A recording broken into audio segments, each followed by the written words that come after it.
Bienvenue sur France 24 pour une édition spéciale consacrée au coup d'État au Burkina Faso. Des militaires en uniforme ont annoncé à la télévision avoir pris le pouvoir. Le président Kaboré a démissionné et les putschistes ont aussi prononcé la dissolution du gouvernement et la fermeture des frontières. Washington et l'Union européenne ont appelé à la libération immédiate de Kaboré. Kaboré qui avait tweeté qu'il invitait ceux qui avaient pris les armes à les déposer dans l'intérêt supérieur de la nation. La France a appelé ses ressortissants à éviter tout déplacement dans le pays et les États d'Afrique de l'Ouest étaient déjà inquiets d'une tentative de coup d'État ce matin. On va écouter tout de suite les militaires qui viennent donc d'effectuer un coup d'État au Burkina Faso. Le mouvement qui regroupe toutes les composantes des forces de défense et de sécurité a ainsi décidé de mettre fin au pouvoir de M. Roch Marc Christian Kaboré ce 24 janvier 2022.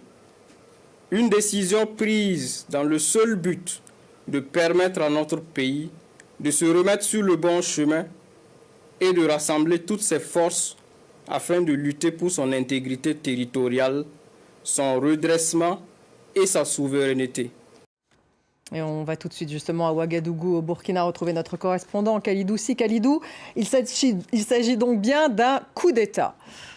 Et oui, il s'agit d'un coup d'État et le nouvel homme fort du pays a un nom, le lieutenant-colonel Paul-Henri Sandaogo Damiba, à la tête du mouvement patriotique pour la sauvegarde et la restauration, qui dissout la Constitution, le gouvernement et l'Assemblée, comme vous l'avez dit. Dans un discours plutôt sobre, lu à la télévision nationale à 17h25 heure locale par le capitaine Titso Rekader Ouedraogo, les mutins ont annoncé avoir mis fin au pouvoir de Roch Marc Christian Kaboré, sans effusion de sang et sans violence. Ils précisent que le président se trouve en sécurité, mais ils n'ont pas bien entendu indiqué son lieu de détention.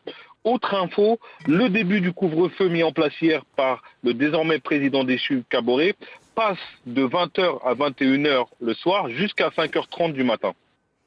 Oui, quelles sont les réactions sur place, Khalidou, puisque vous êtes justement à Ouaga? Écoutez, ce fut une journée irrespirable ici à Ouagadougou.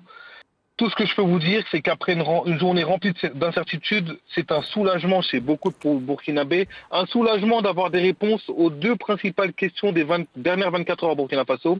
Y a-t-il eu coup d'État et qui est le nouvel homme fort du pays?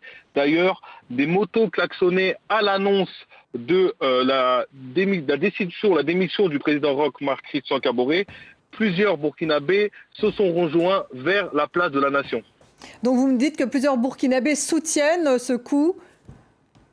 De ce que je peux vous dire, dans la journée, j'ai pu traverser la ville de Ouagadougou, j'ai pu discuter avec des gens et beaucoup de personnes, il faut le dire, pas la majorité, mais beaucoup de personnes soutenaient les militaires, Et quand on dit beaucoup de personnes soutenaient les militaires, j'ai parlé avec plusieurs personnes qui me disaient qu'ils soutenaient les militaires pour mettre fin à ce régime car ils en avaient assez de l'insécurité au Burkina Faso.